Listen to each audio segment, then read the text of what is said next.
Objectif News vous présente l'interview de 18h.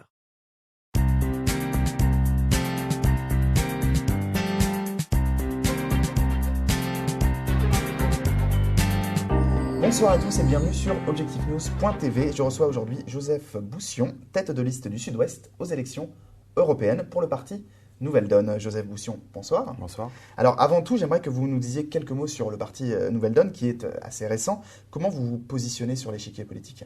Alors c'est vrai que Nouvelle Donne est tout récent, on a 5 mois d'existence. Aujourd'hui, on revendique plus de 7800 adhérents, donc plus d'adhérents qu'Europe Écologie Les Verts et puis le MoDem, si c'est pour nous situer sur l'échiquier politique. Un jeune parti qui est l'émergence politique du collectif Roosevelt 2012, fondé par Pierre Larouturou et Stéphane Hessel. Un parti qui se positionne sur un principe, un mythe qui n'existe pas, c'est que ce mythe de la croissance est inexistant, elle ne fait que décroître depuis les 1960. Donc il faut trouver d'autres solutions que ce qu'on nous donne aujourd'hui. Et c'est un parti de solution, un parti qui revendique des idées neuves et des politiques de demain plutôt que des politiques d'hier. Alors vous nous donnez quelques chiffres sur Nouvelle Donne au niveau national. C'est vrai que c'est assez impressionnant pour un jeune parti.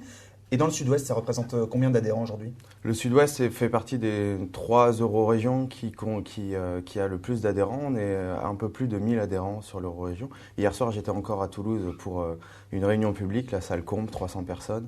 C'est vrai qu'il y a un vrai engouement. Les adhérents, c'est une chose, mais il y a beaucoup de sympathisants qui nous rejoignent au fur et à mesure de l'aventure. Alors, on va parler d'Europe, évidemment, dans cette campagne. Quelles sont les grandes thématiques que vous souhaitez déployer tout au long de cette campagne pour les élections européennes ? Nous, clairement, on pose le constat que cette Europe, elle va pas bien. Elle est partie dans le mauvais sens depuis 30 ans. C'est une Europe des néolibéraux. Et on pose un principe fort, c'est que cette Europe à 28, elle ne fonctionne plus. Il faut qu'on reparte sur une zone avec un traité de convergence sociale, une zone à 9, 10 pays, qui serait capable d'être une zone motrice au sein de ce Parlement européen. Un Parlement européen beaucoup plus fort, beaucoup plus démocratique que ce qu'il est aujourd'hui. Il faut quand même rappeler que les décisions sont prises par le Conseil européen, les chefs d'État et les ministres, et non pas par le Parlement. Le Parlement a juste le pouvoir de vote ou de ne pas voter. Ce constat, c'est que cette Europe va repartir vraiment dans le bon sens que si on est 8-9 pays moteurs autour de convergence commune, convergence sociale, taxe Tobin, une zone euro aussi assez forte. Donc c'est un des premiers principes. Le deuxième, c'est que cette Europe, c'est une Europe de l'austérité et on ne peut plus continuer comme ça. Il faut que l'Europe qui est actuellement en place devienne une Europe des peuples et non une Europe des lobbies et de la finance. Donc ce sont 2 grands traités, 2 grands positionnements de Nouvelle Donne. Le troisième, c'est qu'il y a un enjeu énorme pour les 50 prochaines années, voire même les 10 prochaines, c'est l'environnement. On propose dans Nouvelle Donne un pacte climat-énergie, de poser 1000 milliards d'euros sur la table pour aider les États à financer leur transition énergétique. On a pu mettre 1000 milliards pour sauver les banques. Aujourd'hui, il faut mettre 1000 milliards pour sauver nos enfants parce que le dernier rapport du GIEC est assez accablant à ce sujet. Alors, la rumeur donnait Françoise Castex, l'eurodéputée Françoise Castex, candidate Nouvelle Donne pour la circonscription Sud-Ouest. Finalement, c'est vous qui avez été choisi par les adhérents de Nouvelle Donne. C'est ça la démocratie participative que vous prônez ? Alors, avant de prôner une nouvelle démocratie au sein de l'Europe, on a commencé par se changer nous-mêmes. C'est-à-dire qu'au sein de Nouvelle Donne, on a posé des principes démocratiques forts pour faire de cette élection un vrai modèle de nouvelle candidature. On a fait une élection sans candidat, ce qui est assez étonnant finalement. On a fait un appel à candidature au sein des adhérents pour monter des commissions électorales dans toutes les eurorégions, une commission à parité fixe, donc 20 personnes, 10 hommes, 10 femmes, représentant à peu près tous les départements et toutes les régions de l'eurorégion.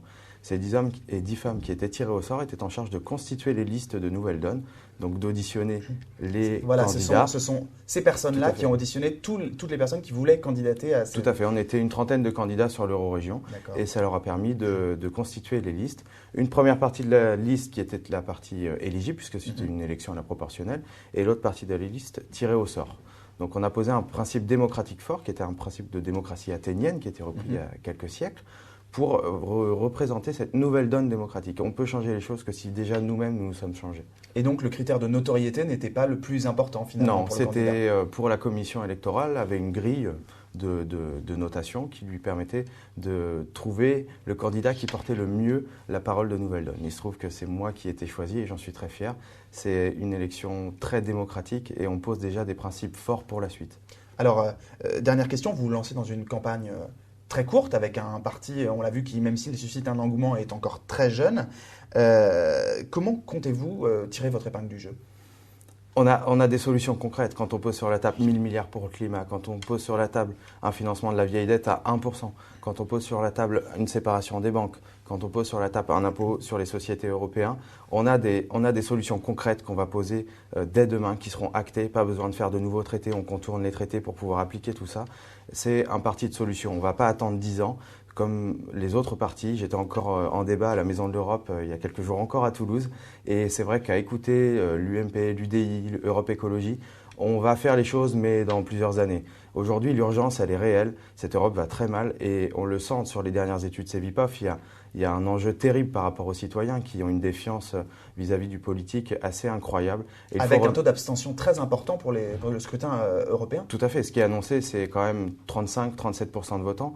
C'est pas une élection démocratique, clairement. Donc ça veut dire que les politiques d'hier ne fonctionnent plus. Il faut avancer sur de nouvelles idées, de nouvelles choses, de nouveaux principes et des principes qui ne sont pas tirés d'une idéologie du siècle passé, mais vraiment aller vers l'avenir, parce que nos enfants ont besoin que tout ça change pour qu'ils puissent vivre correctement et que le progrès social ne soit pas qu'une simple idée.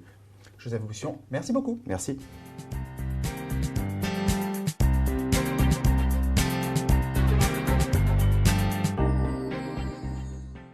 Objectif News vous a présenté l'interview de 18h.